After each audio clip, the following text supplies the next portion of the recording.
Hello, listeners. Thanks for joining another episode of the Skin I'm In podcast. I'm your host, Chanel, and this is a place where women can tune in to gain peace through clarity, purpose through inspiration, and the permission to be themselves through the stories of other women.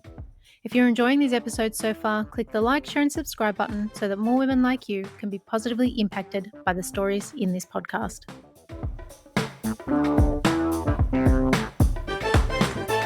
My guest today was raised to question the narrative, instilling in her the ability to connect the dots and remain a free-thinking being decades later.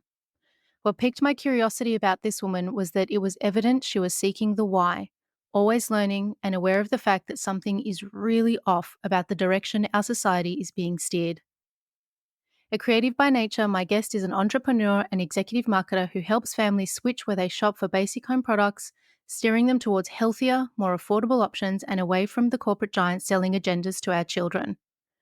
When she isn't working within her business, she helps her husband with renovations, drops truth bombs all over the place on Instagram, enjoys yoga, gardening, cooking and hiking, not to mention wine tasting and talking to her plants.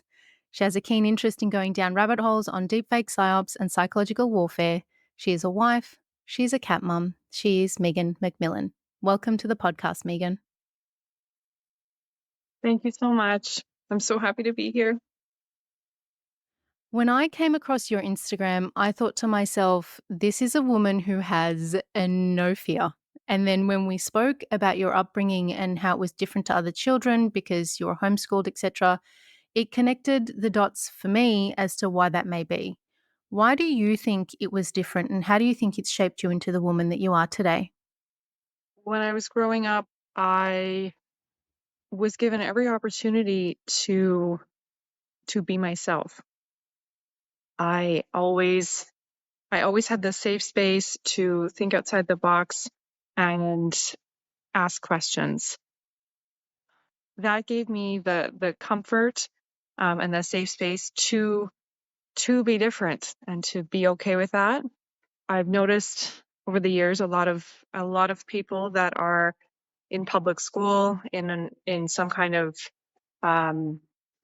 organization, they are very good at doing what they're told, and I never was. So I'm very thankful for the way I was brought up, being homeschooled. It brought a lot of negative attention. You were usually called weird and different, and you on purpose didn't fit in with society. And I always thought that was a negative thing, and I know now more than ever that it definitely wasn't, and I'm so glad that that's how I was brought up in the end.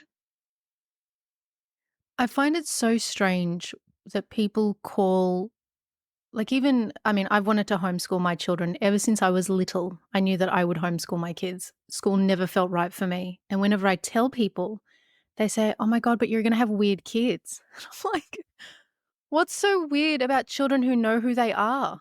I don't understand. No, it makes no sense. And have you seen some of the kids today? And those are the kids that go to school. Yes, yes. We've got a lot of kids identifying as cats with cat litter trays in classrooms at the moment here. I don't know what it's like in Canada, but there's a It's lot very of that similar. here. Yes. Yeah.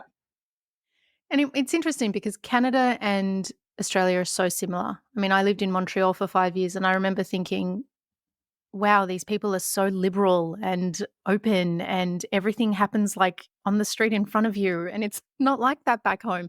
And by the time I got back home, it had become like that. And I wonder why the communities here and in Canada, we've kind of had a similar experience, especially over the last couple of years. The pandemic really tested people's resilience and resolve. We were watching the Canadian truckers and the farmers and all the people in Canada trying to fight against what was going on. We were doing the same here. It made people really question where they are in life. And in the midst of COVID lockdowns, I mean, you and your husband left the city of Edmonton where you lived and moved to Okanagan. Am I pronouncing it right? Okanagan? The Okanagan Valley is a region of BC. Right, right. Hmm. But you moved there because it felt like a safer community for you, Mhm. people who shared your values and beliefs around the vaccines, the mandates, and the lockdowns. How did that move impact you, your marriage? How did that time, because it kind of feels like a time capsule that we'll look back on. So how did it just impact you and your marriage and just life in general? The move itself, I really changed the dynamic of my marriage. My husband and I didn't particularly agree on how the world was changing, what the agenda was, what the narrative was. So the move itself to take us out of a big city into nature, into a smaller town, we didn't see eye to eye on in the end.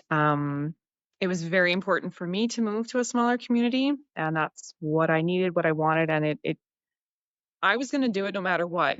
It was very important, but the relationship definitely suffered, and I wasn't sure if we were going to make it. So how do you make it during those times? So I know a lot of people that didn't. So the fact that you guys actually did make it, like what was the secret? What's the sauce? What's the secret sauce that made it? The secret. You want me to tell you all my secrets? Here's the how Uh, to. yeah, the Um, how to, because I think that people are really struggling. I think that even now, people are really struggling to be able to keep their marriages together. It's made them really question who they are. And I mean, I know people, families that have broken up because, the one of the parents didn't want to vaccinate their children and the other did. And they're like, well, how can you be like this? And they've left. And obviously, it's broken a lot of families. So the fact that you guys made it through, like, how did you repair that? Actually, I think it was a lot of self-reflection for me.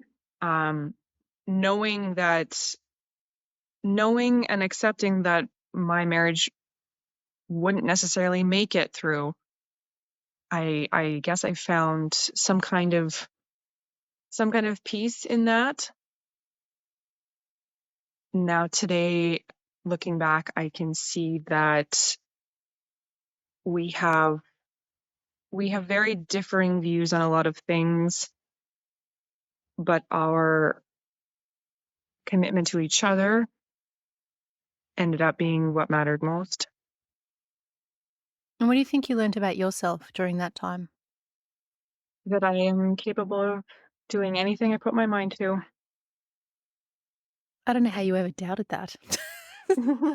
I mean, it was just fleeting, but Yeah.